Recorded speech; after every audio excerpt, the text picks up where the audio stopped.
I'm Axel. I'm loud on the internet.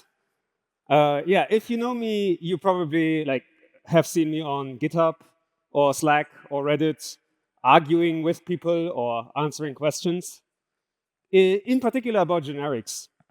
And one of the things I've heard a lot, especially even though we are 2 years in, thanks for demonstrating, by the way. One take that you hear quite a lot is kind of, well, we've been having them for like 2 years or something, but is anyone really using them? Are they actually useful?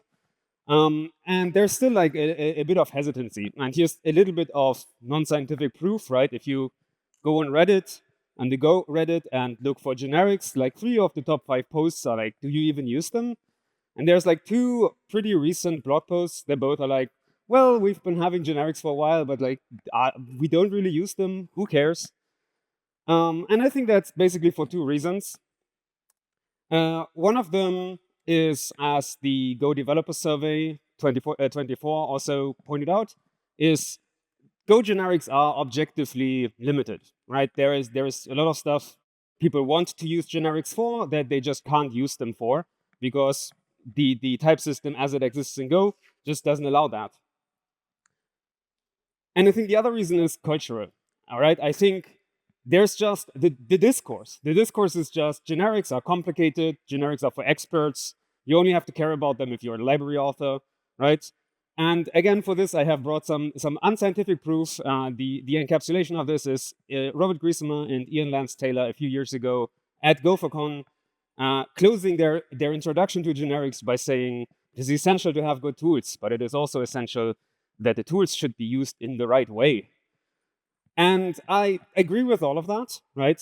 But I agree with that from the position of a philosophy major, which is I can agree with 2 things that are mutually contradictory as long as they are well argued. And today I'm going to argue the opposite, because I think we should use them wrongly. I think if we want to improve them, if we want to overcome this hurdle that people feel that generics are too limited, we need to figure out how to refine them, how to improve them. And for that, we need people to use them, and we need to use them wrongly so that we can figure out what is the right way and what is the wrong way and what are their limits. And some of what I'm saying today is going to try to test those limits a little bit. But if you have never used them, I still want to kind of help you understand what we are talking about and get everyone on the same page. So let's start with talking a little bit about the basics. What even are generics? So at the core, generics allow us to define types with type arguments, type parameters. And we do that by just giving in brackets, just like a normal parameter list would look, a list of arguments. In this case, it's called E, and it has a constraint any. And we will talk a little bit about constraints a bit later. But for now, just know that we can use E as a placeholder in our type. And we can define methods on generic types. For example, in this case, it's a filter method. And one thing to point out is that if you declare a generic method, you will also always have to add these brackets with this type parameter, which signifies it's a generic method. Not a generic method, but a method of a generic type, sorry. And then in your signature, you can just use E as a placeholder type, and then write just code using that. And another thing to point out here is if you actually want to use a generic type, you have to instantiate it. And instantiation happens by, again, using brackets to give a concrete argument. In this case, the argument is the same as the type parameter. But so this now refers to the specific slice instantiation that has the argument E. And we can also have generic functions. And it basically works the same way. After the name, we just add type parameters, in this case, A and B. One thing to point out here, again, is that we actually have to make this map function, which if you're at all familiar with functional programming, you will know what that does. We have to define it as a function. We can't do it as a method because it has 2 type parameters, right? And we cannot in Go have a method that adds extra type parameters over the type parameters of the generic type, which we would have to do here for this map function, because the return type is a second type parameter, and we can't do that. So we can't have generic methods for technical reasons. And so, yeah, we can just write that, and this is probably not super surprising.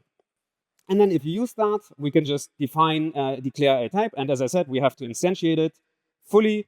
And this is important. We always, with types, we always have to instantiate them explicitly, and we always have to instantiate them fully.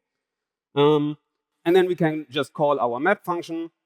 But in this case, we don't actually have to explicitly instantiate it. And the reason for that is that we are passing in primes, which is a slice of int, and we are passing in strconf.I to a, which is a function from integer to string. And from that, the compiler can look at that and figure out, well, apparently my a is an int and my b is a string, and everything's fine. And so we don't actually have to tell it. But there are cases where that doesn't work. For example, the reflect package now has a function type 4, which also has a type parameter t, that just returns the reflect.type for that type. And in this case, when we call that, we do actually have to instantiate it. And the reason for that should be intuitively clear, because how else is the compiler even to know what type we're interested for, right? Like it's just a call, it mentions no types, right? And so there's like the exact rules for like how type inference work are a bit complicated, but the rule of thumb is a type parameter can be inferred if and only if it appears in an argument. And so my first lesson here is a corollary to that, which is that if you want a type parameter to be inferable, and I would recommend that you do, make sure it appears as an argument and not just as a return. And we will see why I'm pointing this out so explicitly a bit later.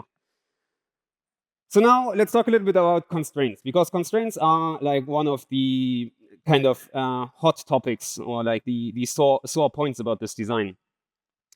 If, say, for the sake of argument, just as an artificial example, you want to write a function that takes a slice of any type and stringifies it, then you can't just implement that as it is, because you don't know how to stringify a type, right? Like, what are you supposed to write here if t can be any type? And so you basically have three options to allow your generic function to do that. The first is to use a union element or a typeset. And in this case, we would just list all the types that support all the operations that we want to do. In this case, underlying type string or underlying type byte slice, or as I'm just realizing, underlying type rune slice would also work. And so in this case, the constraint just says our type parameter e has to be any of these types, any type that has the underlying type string or the underlying type byte slice. And if we do that, we are allowed to do any operation that is allowed on all these types, which in this case in particular means we are allowed to convert it to string, and that's cool. And then if we want to use that, we can just, for example, in this case, define a custom path type, define a slice of that, and just pass it to stringify all. None of this should be super surprising. The second option you have is to provide a method constraint. So in this case, we say the type e must implement fimp.stringer, which just means it has a string method that returns a string.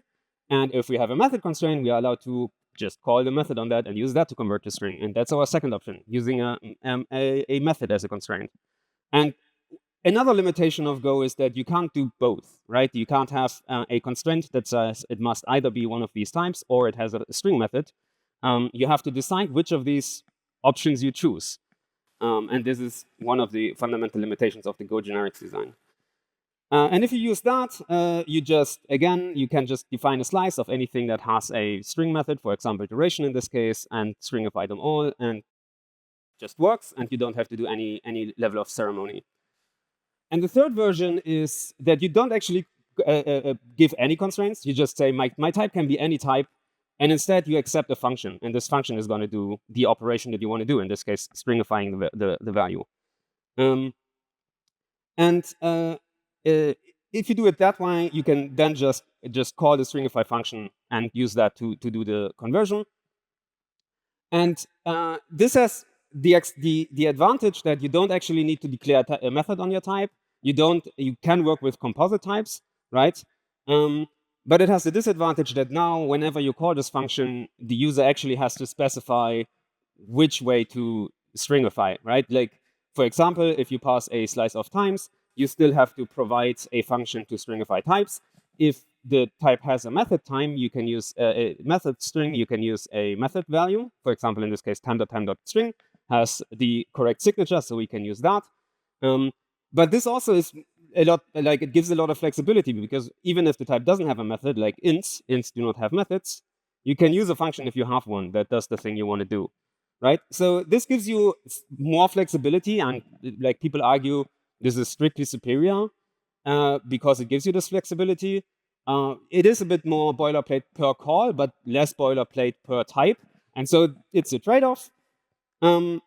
So which of these three should you actually use, right, in practice? I've now given you three ways. Which of these is the right way to do? And in the standard library, what has established itself is the pattern that you always have two versions of every generic function.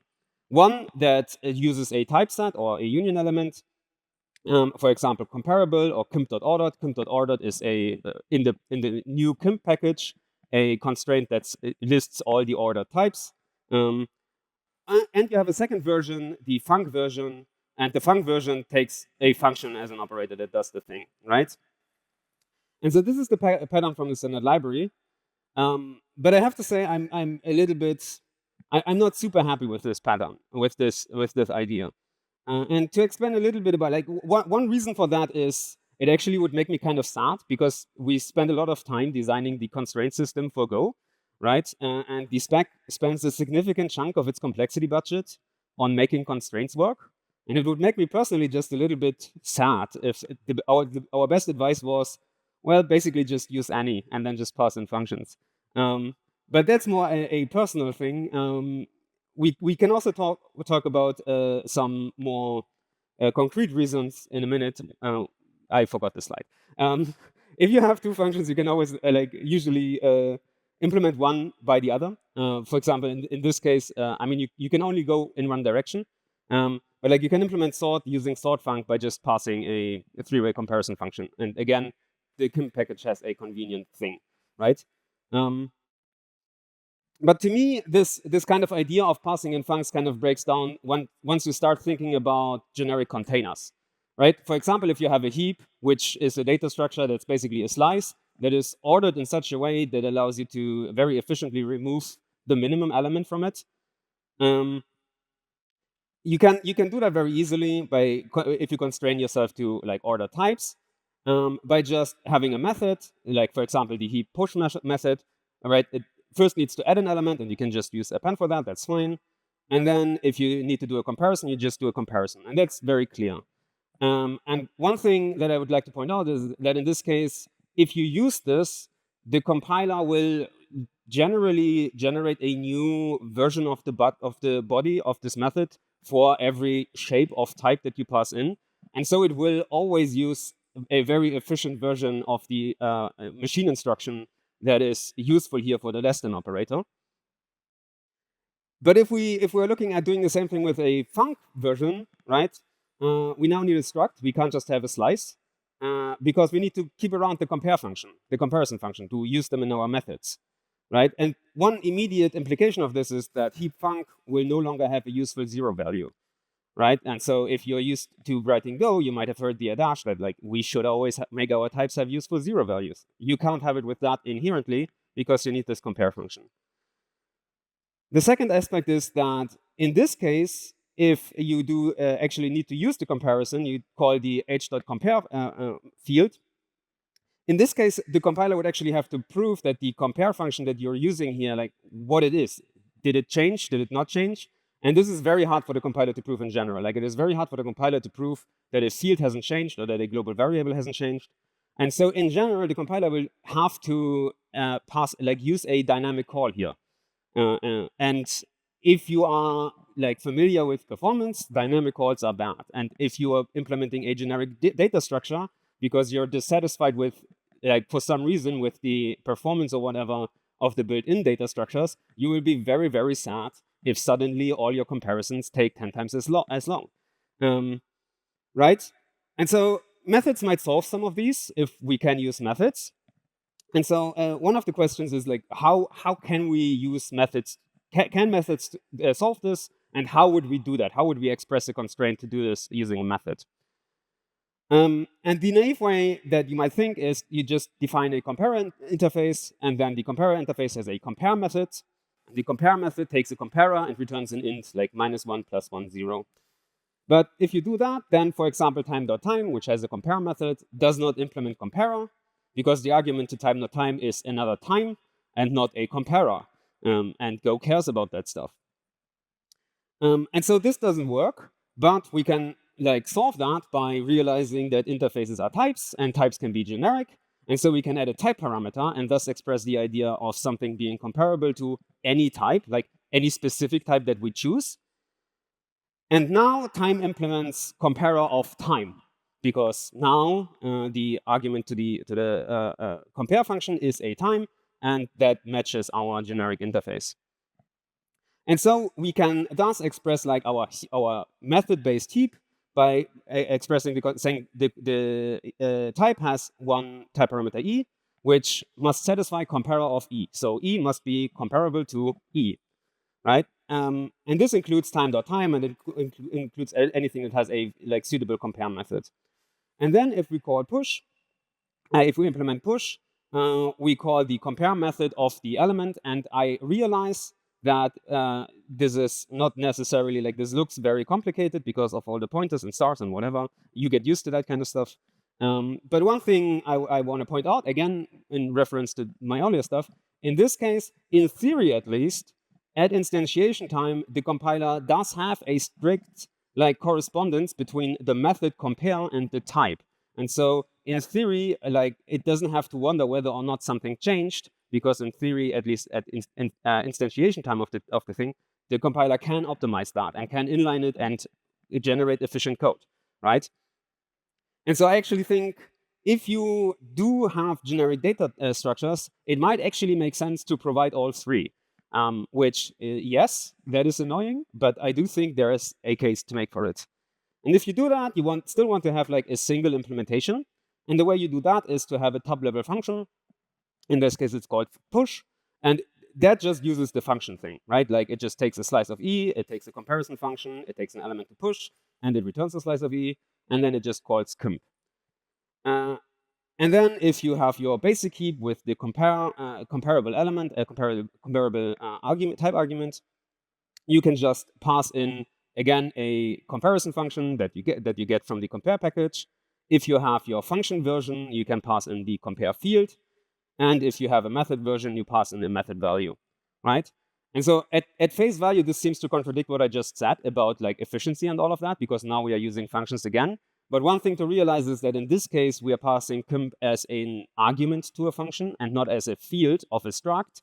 And it is a lot easier, a lot simpler for the compiler to prove that an argument doesn't change, because it just has to look at the function body and see, oh, this argument doesn't change during this function. And so it can use, if you pass in a static function, it can actually like optimize that in some cases, right? Good. So much for like method constraints. Now the other topic is pointer constraints. There are some methods that can only reasonably be implemented on pointers, and the prototypical example is unmarshal JSON. And you don't have to actually worry about what this code really does.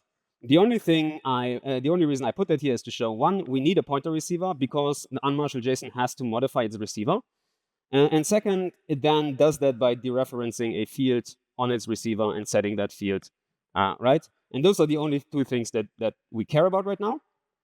And so if you want to write a function that calls that, again, somewhat artificially, we call it unmarshal, and it just takes a byte slice and returns a t and an arrow.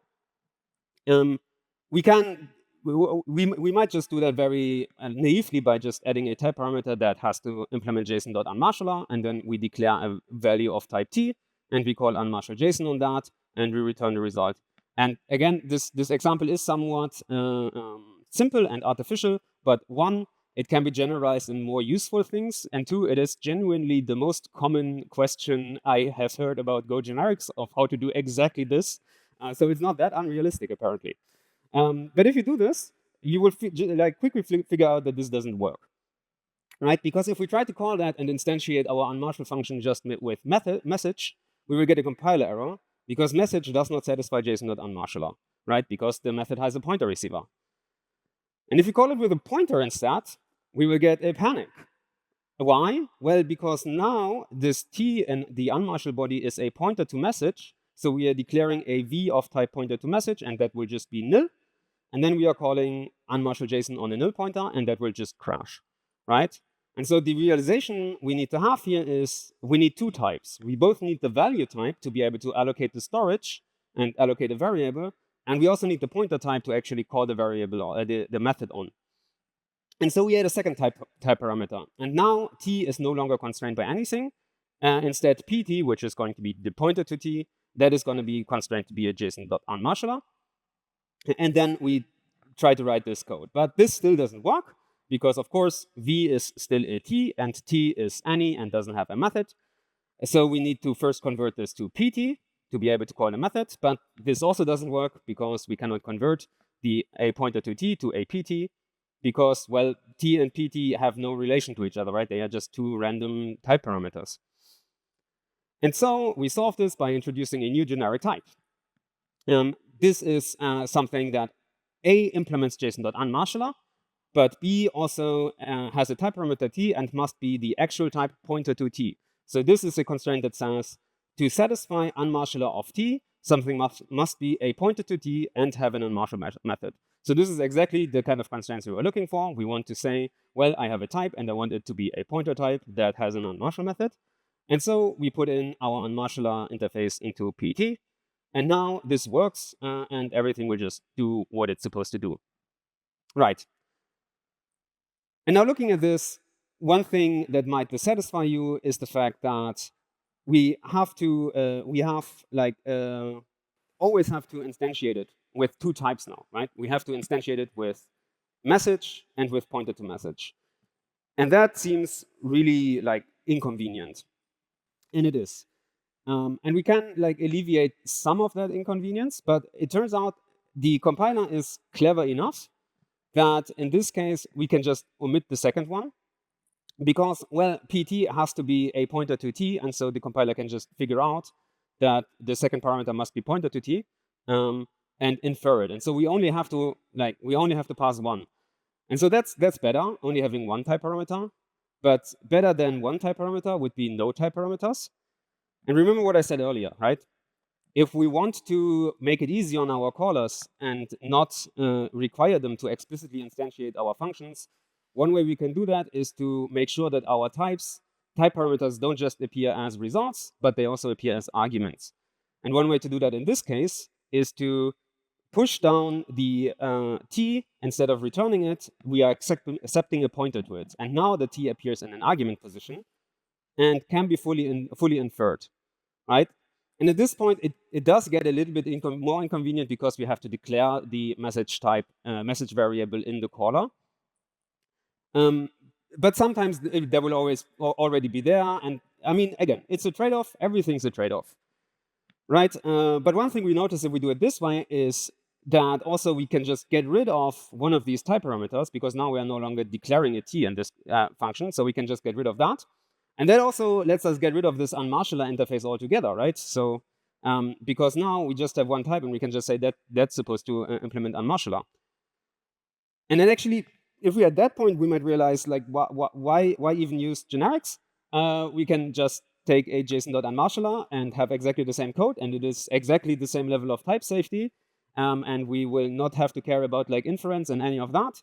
And yes, in my advanced generic talk, I'm telling you that there are cases where you just don't want to use generics. This is, again, I mean, I'm not trying to knock anyone. This is legitimately the most common question we have. And I get for generics, how do I do this? And in general, my advice is try to consider whether you might not want to do that.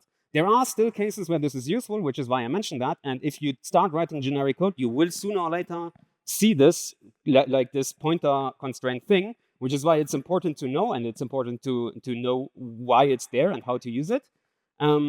But again, I do think, in general, if you start thinking about that specifically, wonder whether or not you're doing this thing. Right. So much for that. Speaking of not using generics at all, here's an example of the from the time package of some exported API of the time package. So a time.time has an onMarshaller text method, and the onMarshaller text method is used whenever you have a serialization format that is text only, something like JSON or YAML or whatever, that does not have more specific methods to serialize it, to serialize or unserialize something into human readable text. And in case of the time method, it uses RFC 3239 to unserialize the text. But then you also have a top-level function called parse, and parse can accept an arbitrary layout and the value to parse, and we'll try to parse that time and return it. And if you have ever interacted with the time package, you have most likely used the second one of these. And so one thing we notice is, like, obviously we don't want to duplicate all the parsing code, so the unmarshaled text function just calls into the parse function with a constant format, constant layout, and then but it then has to convert its argument to string, right? Because the unmarshaled text interface says we need to take a byte slice, whereas our parse function takes a string. And whenever you convert a string to byte slice or vice versa, there is, like, under certain circumstances that are relatively frequent, this will actually cause an allocation because strings are read-only and byte slices are not. And so to make sure that nothing breaks, the compiler will just say, oh, just to be sure, I will copy all of that. And if we call parse, like if we parse a lot of times, for example, in like a log processing pipeline or something like that, we will be very unhappy if every of these calls causes an allocation in the copy. And so we want to avoid that. And so in cases like this, it might be useful to use generics not as an API thing, because this API has no generics, but to just use it as an implementation detail. And in this case, we can just write a generic function parse that has a type parameter that just takes string or just takes a byte slice. And one thing I want you to notice that in this case, I have not used the underlying type squiggle. I very intentionally only used string and byte slice because those are the only types we are using in our exported API. And only not using underlying types. Let us do something nice in a few seconds. And so apart from that, the function will contain the same code as the parse function. Just our value is now no longer a string. It is now an s. And then we can just replace in unmarshaled text and in parse our calls to the unexported parse function. And in the first case, it will be instantiated with a byte slice and just use byte slice operations. And in the second case, it will be instantiated with a string and use a string operation. And so we have deduplication as an implementation detail, but not in our exported API. And so this is kind of my way of saying that this argument that generics is only interesting for library authors, in my opinion, is just plain wrong. Like, I would argue that probably for me, like, again, no scientific data for that, but like I think maybe around half of my generic usage is in unexported helpers and unexported stuff. But one thing you will notice if you try to do that kind of stuff is that maybe at some point you do need to call some function that is more specific. For example, the strings package contains a lot of very, very helpful helpers if you write something like a parsing thing. And so if you try to use those, you will get into a problem because, of course, you cannot use a variable of type s with a strings.cutPrefix function because that only accepts strings. And we now have a string or a byte slice. And so we might at this point be tempted to just write our own. Like, this is a generic version of cut strings. Again, don't even like worry about understanding it. That's not the point. The point is more to look at that and say, but then also, the strings and the bytes packages in particular, turns out they are actually extremely heavily optimized, right? Like, not necessarily the cut prefix function, but a lot of those are like really heavily optimized. And so in a way, like we would still really prefer to be able to call them to take advantage of all that optimization. And if we want to do that, we have to do a type switch. And this is called specialization, or I call it specialization. And the way we do that is if you have used Go for a while, you might have come across type switches where you take an interface and you actually have a switch statement where you can list separate types, and depending on what is actually stored in that interface, you can execute different code. And so in this case, we first have to convert our S to any, because type switches only work on interface types. And S is not an interface type, S is a type parameter. And so we convert it to any, and then we type switch on that, and then we assign it back to S, so we have an actually typed version of the dynamic value. And then we have two cases. One case, if it's a string, we just call strings.cutPrefix, and if it's a byte slice, we call bytes.cutPrefix. And then either way, we convert it back to our type S once we're done.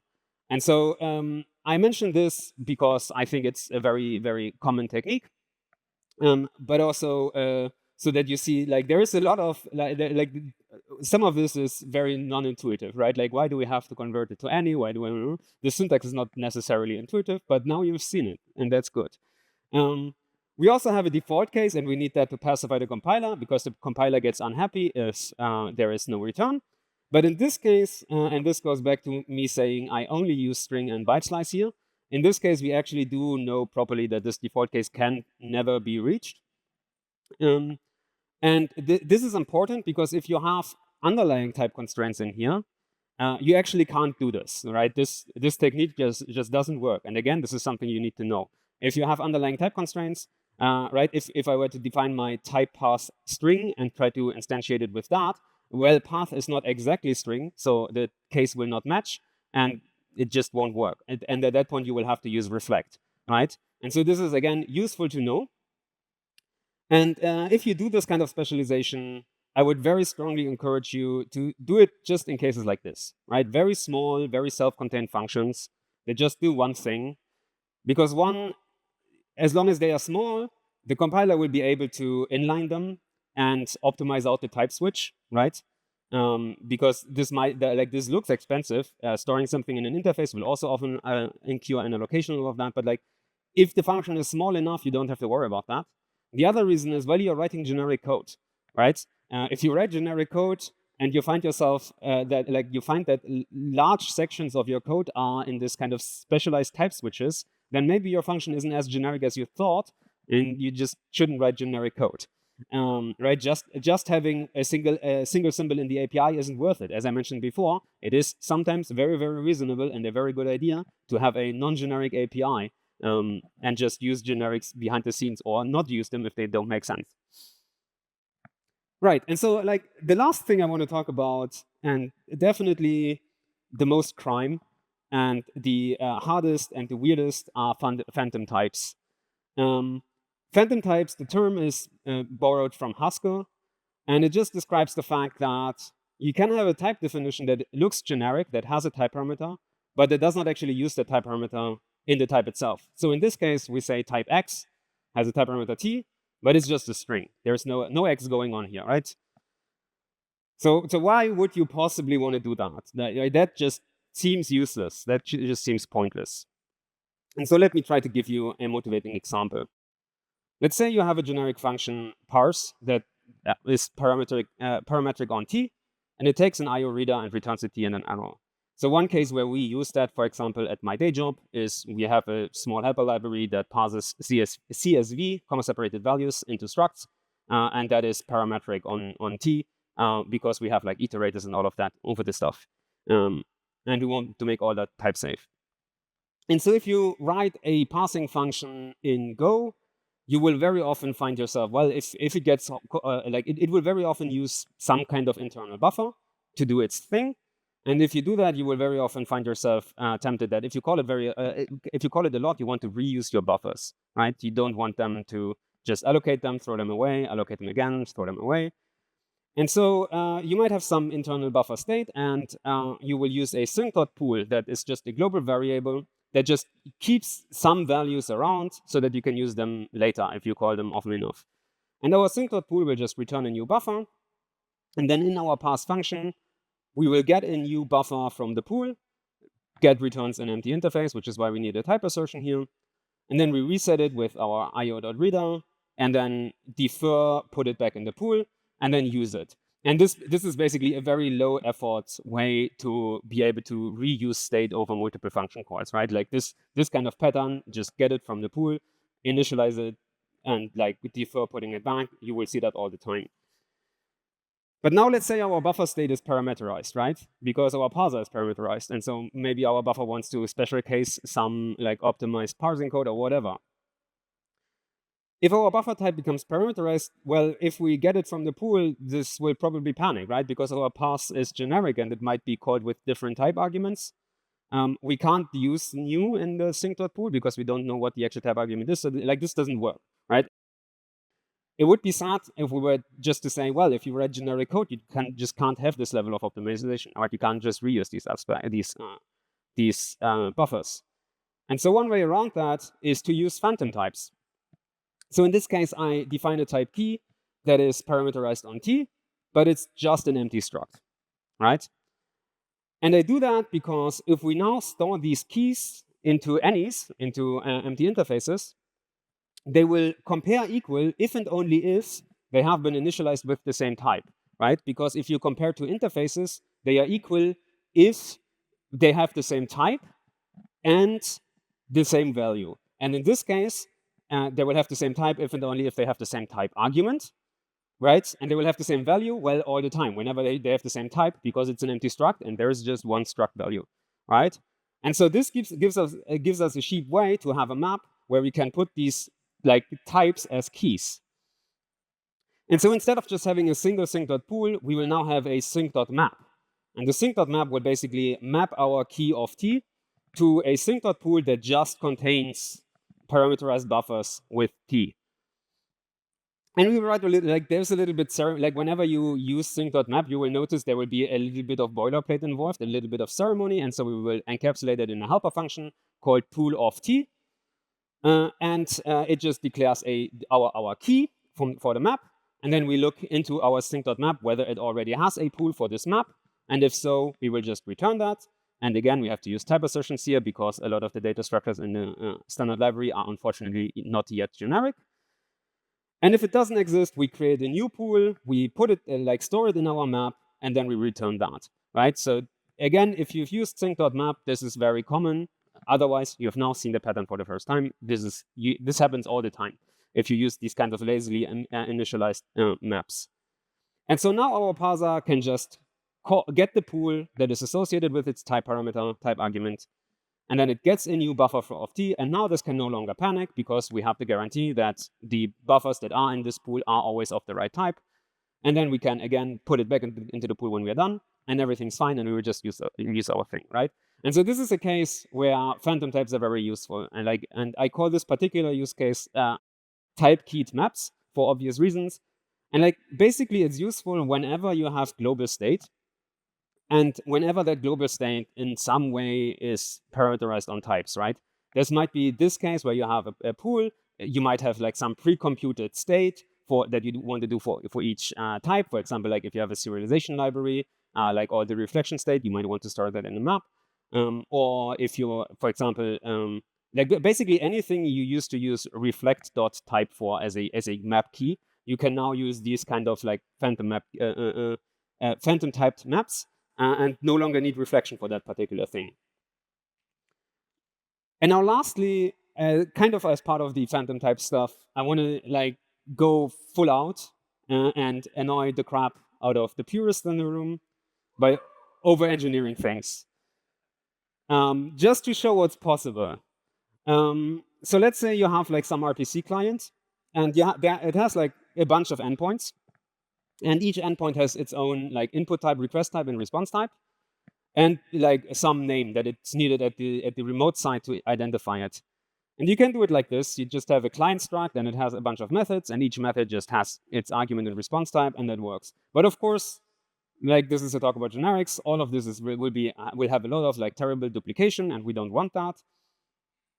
And so we want to write a generic version of that. But because we can't have like generic methods, we have to make it the top level function, but that's fine. And we parameterize it on the request and the response type that we want to use.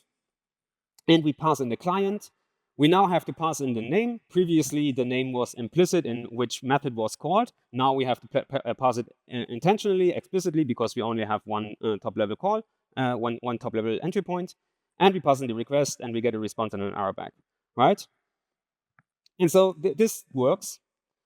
We define some constants that are just name our endpoints, and then our user can just call it by saying, well, rpc.call, rpc.foo request, rpc.foo response, pass in the client, pass in the name, pass in the request, right?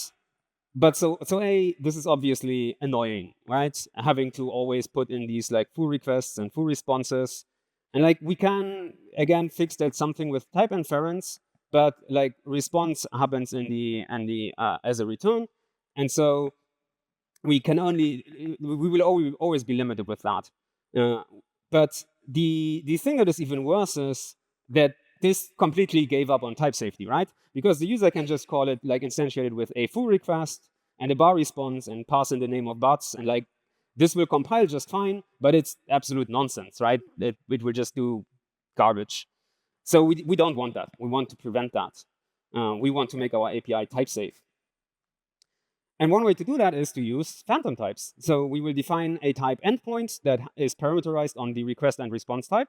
And it has a string. It's just at the base a string. And then we define some constants that now don't have type string, but have type endpoint. Well, and every endpoint will just say what the request and the response type is that it expects, but it will still be just a string under the hood. And then our call now takes an endpoint instead of a name. And at that point, we can just say rpc.call, pass in the client, pass in rpc.foo, and parse in the request. And now the response type will actually be inferred, because now the endpoint will actually have the response type in the argument position. And so we will get type inference. And then also, it's no longer possible to pass in the wrong types, right? Because the endpoint will say what is the request and response type that are supposed to be used here. And if the compiler then notices that this doesn't match, it will tell you that's wrong. Yay! It's type safe. Except, well, nothing is preventing the user from just instantiating our rpc.call with like anything, like int or string, and just pass in any string, right? Like, doesn't have to be a valid name. And then like this compiles, but again, this is Borg. Like the server will just be like, I don't know what to do with you here. And so again, we want to go all out, right? We want to make all of this safe. We want to feel safe that we can make no mistakes. And so we redefine our endpoint type to be a struct with an unexported name, a name field. And now, because the name field is unexported, it can no longer be modified by some evil user who wants to screw with us. Unfortunately, our foobar bus can no longer be constants. They now have to be variables because we can't have struct constants, but like that's fine. And basically, this is like all of this is the rest is more or less the same, right? Our call function looks exactly the same. And now, if some user tries to do that kind of stuff, that will no longer work, right? I can't use an untimed string constant as an endpoint value. So yay, we got type safety. Except, it turns out in Go, if two types have the same underlying type, you are allowed to convert between them. And so in this case, our user can just take our RPC foo, which has a value, and then just convert it to an rpc.endpoint of in string, and then pass that in, and that compiles just fine. But it will be Borg. Evil user. So we go one step further. We put in some fields that have no name, and they have type arrays of size 0, so that they don't actually allocate any storage. We don't actually have to give any values, but they will have a type array of 0 of request and array of 0 of response, and a name. And then we define our endpoints, and then we define our call function, and everything looks the same. And now, if the user tries to do that, that no longer works, because even though there are no values stored in that, Go still sees a field here that actually has a type that is different for different instantiations. So it will prevent you from doing this conversion. And so now we are in heaven, in type safety heaven. And yeah, so this was kind of my last thing. It is evil, and it is broken, and it is a crime. But as I said, like, I want you all to feel empowered to use generics and to go forth and do crimes and experiment, because I want to know what's wrong, and I want to know what works, right? And so I hope that was fun, and I see you around.